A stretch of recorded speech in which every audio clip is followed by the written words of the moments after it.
Hello students, welcome to my channel humanities by Anshika Shukla. तो आज हम क्लास 12th पॉलिटिकल साइंस का चैप्टर 1 राष्ट्रीय निर्माण की चुनौतियां का थर्ड पार्ट करेंगे। 2 पार्ट मैं करवा चुकी हूँ, तो आप वो जाके देख लीजिएगा। तो चलिए बिना टाइम वेस्ट किए हुए वीडियो स्टार्ट करते हैं। मणिपुर के विलय को लेकर वहाँ की जनता में नाराजगी क्यों थी? देखो, सभी का तो विलय हुआ। सभी विलय मतलब क्या होता है? मिलना, भारत में मिलना। और इससे पहले हमने क्या देखा था कि 565 रियासतें थी। तो उसको भारत में करने के लिए किसने सबसे ज़्यादा भूमिका निभाई थी? सरदार वल्लभ भाई पटेल ने। तो अब हम मणिपुर का विलय पढ़ेंगे। इसमें क्या है? मणिपुर की जनता और वहाँ की निर्वाचित विधानसभा को बिना विश्वास में लिए भारत सरकार ने महाराजा पर सीधे दबाव डालकर विलय के समझौते पर हस्ताक्षर करवा दिए थे। इसमें क्या था कि हर पे तो जनता चाहती थी कि भारत में मिल जाए, है ना, क्योंकि जो वो रियासतें वगैरह थी, जो महाराजा थे वो गांव पे राज करते थे। फिर राजा जैसे अभी राज कर रहा है, फिर उसका बेटा राज करेगा, ऐसे ही था। ठीक है। तो जब इसमें क्या हुआ था मणिपुर में कि वहाँ की जनता से नहीं पूछा गया कि आप भारत में मिलना चाहते हो, नहीं मिलना चाहते। सीधा महाराजा पे दबाव डाला कि मिल जाओ भारत में, क्योंकि उस टाइम पे छूट भी दी गई थी उन सबको। उन पे महाराजा भी सीधा दबाव डाला और हस्ताक्षर करवा लिए, मतलब साइन करवा दिए एक तरह से। इसी कारण मणिपुर के लोगों में आज भी इस बात को लेकर नाराजगी और असंतोष, कि मतलब वो लोग सेटिस्फाई नहीं है इन चीज़ों को लेके कि ऐसे क्यों किया भारत ने। भाषा के आधार पर राज्यों के पुनर्गठन की मांग क्यों उठी? पुनर्गठन क्या होता है? दोबारा से राज्य बनना।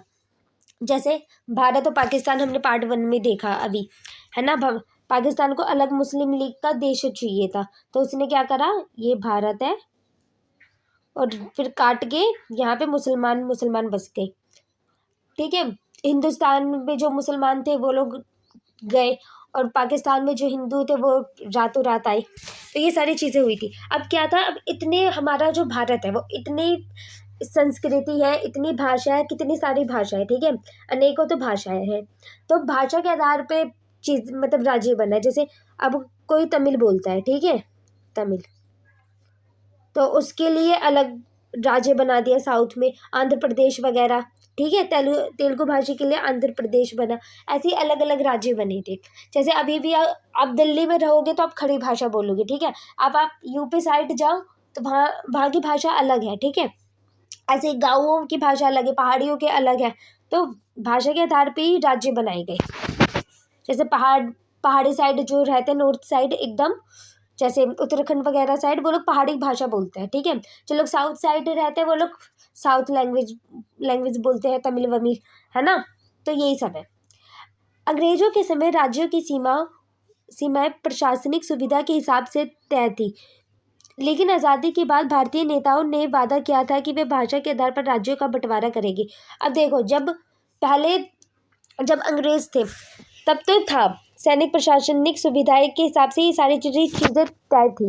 लेकिन आज़ादी के टाइम क्या हुआ, वो अंग्रेज जो थे वो चले गए, और भारतीय जो नेता थे उन सब ने क्या जनता को कहा कि हम लोग राज्य के हिसाब मतलब भाषा के हिसाब से राज्य अलग कर देंगे, ठीक है, जिस राज्य में जो भाषा बोली जाए। इससे क्या होता है ना, जैसे आपको हिंदी आती है, ठीक है, आपको बहुत अच्छी हिंदी आती है, लेकिन आपको इंग्लिश नहीं आती। अब जैसे आप इंग्लिश वाले जगह पे चले गए, वहाँ पे हर कोई इंग्लिश बोल रहा है, लेकिन आपको हिंदी आती है, तो आप अनकंफर्टेबल हो जाओगे, ठीक है।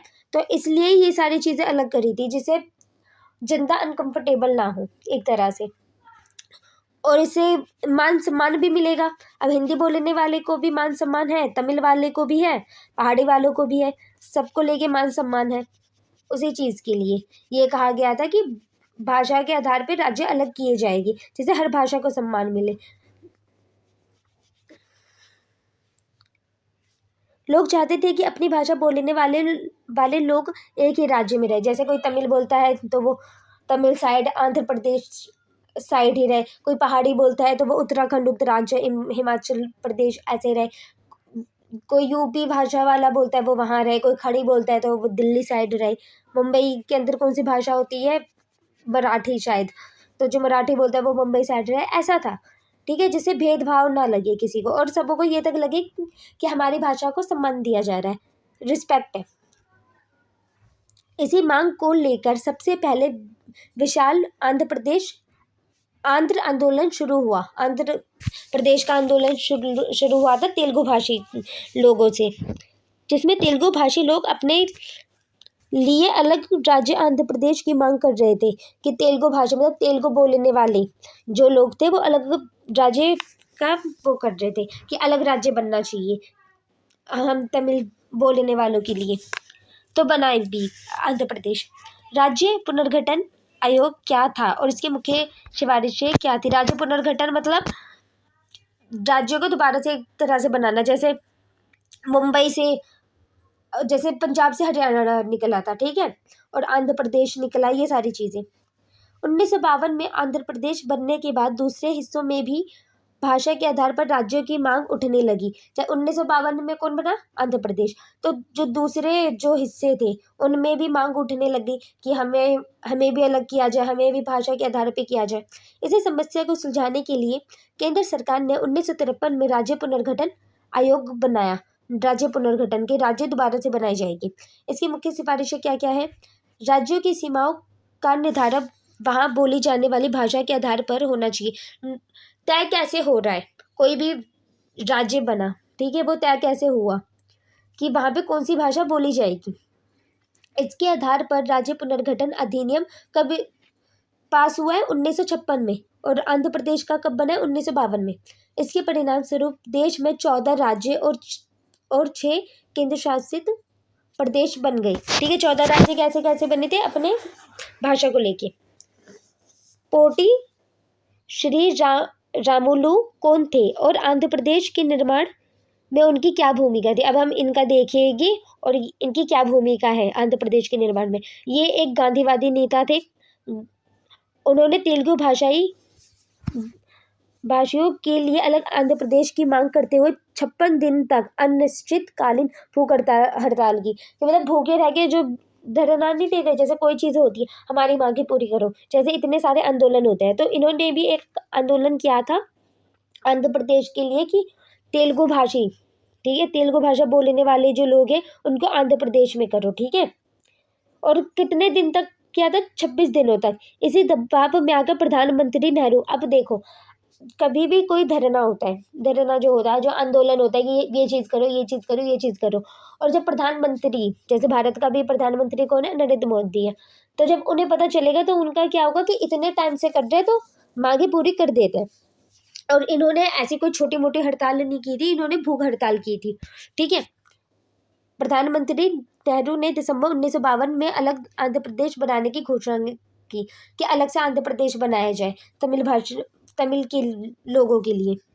भाषा के आधार पर राज्यों के निर्माण में क्या भारत टूटा ही मजबूत है? वैसे मजबूत हुआ था क्योंकि हर भाषा को सम्मान दिया गया, ठीक है। अब जैसे अब आप मानो कोई आप भाषा बोलते हो, ठीक है, आप गाँव के लैंग्वेज बोल रहे हो, अब कोई हिंदी या इंग्लिश वाला आ जाए, ठीक है, और वो अपनी बोले और आपको वैसे बुरा फील करवाए कि नहीं आप तो गाँव के हो, ये वो, तो आपको बेकार लगेगा। लेकिन यहाँ पे ऐसे नहीं हुआ, ऐसे हुआ ही नहीं। यहाँ पे सबों ने अलग अलग भाषा के लिए अलग अलग राज्य बना दिए और वो जो भाषा थी वो बोलते थे। जैसे तमिलनाडु में जाओगे तो हर कोई तमिल ही बोलेगा, आंध्र प्रदेश में तमिल, दिल्ली साइड सब खड़े ही बोल ले, तो एक समान सा लगता है। अगर आप हिंदी बोलते हो तो हिंदी जो लोग बोलेंगे 4-5 लोग, या हिंदी तो काफ़ी बोलता है, हर कोई बोलता है ज़्यादातर, है ना, तो आपको आपकी उनसे बनेगी कि मैं जैसा बोलता हूँ वैसे ही ये भी बोलता है, ठीक है, ऐसे ही था। तो इससे क्या हुआ, जो लोकतंत्र था वो भी मजबूत हुआ है। शुरुआत में डर था कि भाषा के आधार पर बंटवारे से देश टूट जाएगी, क्योंकि देखो एक तो पाकिस्तान तो धर्म के हिसाब से अलग हुआ था कि वो क्या बोलते हैं, मुसलमान का अलग, मतलब 2 कौम है। एक अंग्रेज कहकर गए थे कि भारत तो 2 कौमों का देश है, तो भारत कभी एक होके नहीं रह सकता। उसी की बात से ये अलगाव आया था भारत और पाकिस्तान के लिए, फिर मुस्लिम लीग का बना, लेकिन वो तो धर्म के आधार पर बना था। तो और जो राज्यों का जो पुनर्गठन हुआ है, राज्य जो दोबारा से बने हैं वो किसके आधार पे हुए थे? भाषा के आधार पे। तो स्टार्टिंग में जैसे नेहरू जी को डर था, सबों को डर था, नेता को, कि हो सकता है भारत टूट जाएगा, लेकिन चीज़ें अलग हुई, बल्कि भारत मजबूत हुआ, क्योंकि हर के लिए ये था कि हर भाषा को सम्मान दिया जा रहा है। वो पहाड़ी भाषा को सम्मान दिया जा रहा है, तमिल भाषा को सम्मान दिया जा रहा है, यूपी साइड जो बोलते हैं उन भाषा को सम्मान दिया जा रहा है, पंजाबी भाषा को सम्मान दिया जा रहा है, ठीक है, हरियाणवी भाषा को सम्मान दिया जा रहा है, सभी को रिस्पेक्ट दी जा रही है एक तरह से। अलग अलग भाषाओं को सम्मान होने से लोगों में अलगाव की भावना कम हुई। इससे ये हुआ कि प्रधानमंत्री जो है वो हमारी भी सुन रहे हैं और हमारी भी चीज़ें पूरे कर रहे हैं। इससे ऐसा नहीं था कि अलगाव है, इससे सभी लोग एक जैसे, मतलब होता है ना कि आप जो भाषा बोलते हो आपको वही चीज़ें करना पसंद होती है, वैसे ही लोग पसंद होते हैं, तो इससे अलगाव की भावना कम हुई थी और सभी भाषाओं को रिस्पेक्ट मिला तो हर कोई खुश था, ठीक है। पंजाबी वालों को रिस्पेक्ट मिली तो वो लोग खुश हो गए, राजस्थानी लैंग्वेज को रिस्पेक्ट मिली वो खुश हो गए, तमिलनाडु वालों को रिस्पेक्ट मिली तमिल भाषा को लेके तो आंध्र प्रदेश साइड खुश हो गए, तो ऐसे ही था, हर कोई खुश हो गया। इससे लोकतंत्र और भी गहरा बना।